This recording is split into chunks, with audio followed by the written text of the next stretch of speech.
What is going on, everybody? Welcome back to College Football Talk with Peter, Burt, and Ed, bringing you part 2 in my College Football Playoff semifinal video series. In this one, I'm obviously going over the second of these semifinals, the Cotton Bowl between Ohio State and Texas. Before I get into it, though, if you go on to enjoy this video, please feel free to leave a like, consider subscribing to the channel, and turn on those post notifications so you're always up to date whenever I upload. But in this video, I'm going to be answering some of the key questions for these two teams. And the first question is, who gets off to the hotter start? Both of these teams in their two college football playoff games leading into this have gone off to really hot starts, Ohio State especially. Texas, they got off to a 28-10 start in the first half against Clemson, then 17-3 against Arizona State, and led by 16 in that one as well. Talk about more on that in a second here. Ohio State, obviously, 21-0 against Tennessee. They wiped the Volunteers, and then they dialed it up to another level against Oregon and went up 34-0 with half of the second quarter remaining. So the question here is, which one of these teams can get off to that hot start? It could be both teams. We could get a lot of back and forth early on in this game, but I do think one of these defenses will step up, and they're two of the best in college football.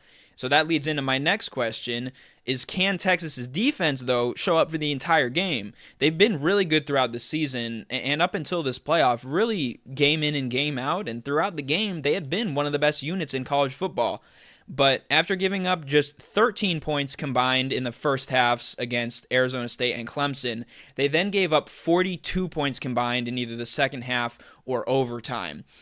In this game, they're against probably right now the best offense in college football in Will Howard at quarterback, Jeremiah Smith, the star wide receiver, then other wide receivers like Emeka Egbuka, Carnell Tate, even Brandon Innes, G. Scott has stepped up, and then two nearly 1,000-yard backs, both over 900, Travion Henderson and Quinshon Judkins. So this is going to be the toughest test yet for the Texas defense. You know, in their games against Georgia, for example, that was more of a defensive battle. In their game against Arizona State, they went up against a really good running back, not so great of a passing attack. In this game, they're going to be pressed by one of the top offenses in college football throughout this season, and certainly at this moment, the best, I think, offense out of these four teams left standing.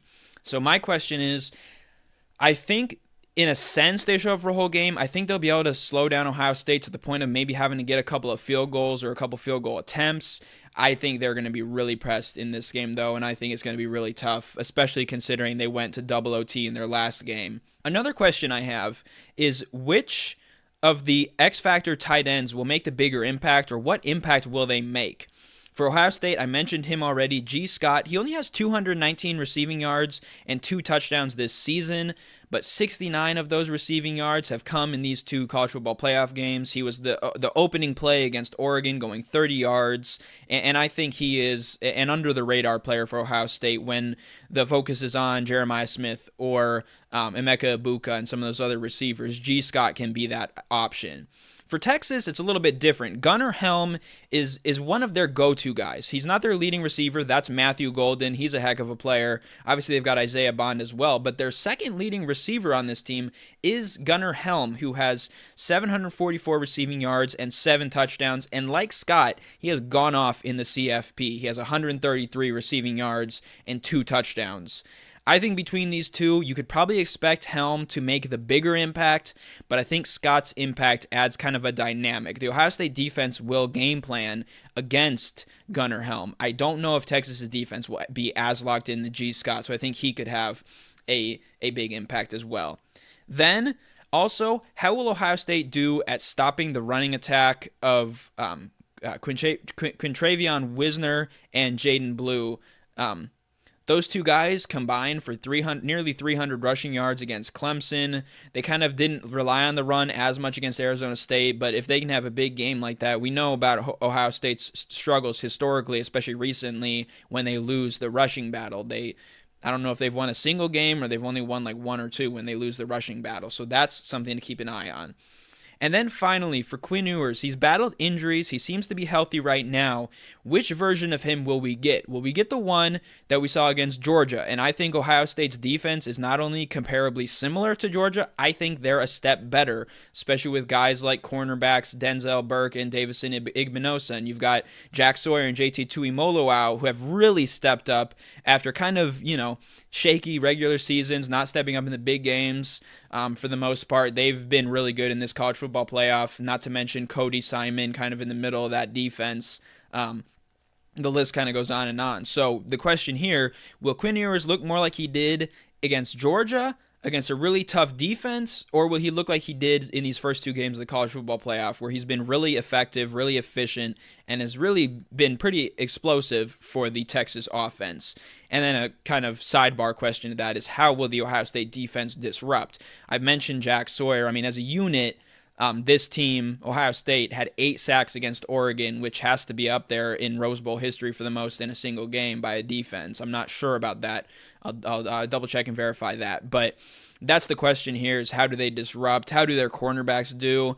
And on the flip side, how do Texas's cornerbacks like Andrew Mukaba, especially, who got the game-sealing interception against Arizona State, how will he do lined up against a guy like Jeremiah Smith? I think those are all key questions to ask. I think in most of those areas, Ohio State does have the advantage. I think the X factor tight end goes to Gunnar Helm. I think he's a big weapon that Texas should utilize in this game. And I also think they should lean on that run game a little bit if they want to win this one. Ultimately, though, it comes down to a prediction.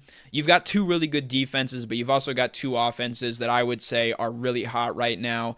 I think this will be a fairly high-scoring game, but I think the defenses are able to get some stops, in goal line situations, because they're 2 of the best at stopping in the red zone or holding to a field goal, at least in college football. In fact, they're probably the very 2 best.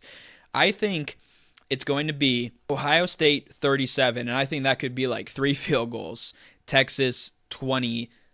I was thinking about going 27 there. We'll stick with 28, though. So that is my prediction for the Cotton Bowl. If you see my previous video, I predicted Notre Dame. So I'm predicting right now a Notre Dame-Ohio State National Championship game. And whatever ends up happening, I'll see you guys about a week or so from now after both of these 2 games to recap and give an early look to the national championship. But that is all for this episode of College Football Talk. I'm your host, Peter Burtonette, signing out. Peace.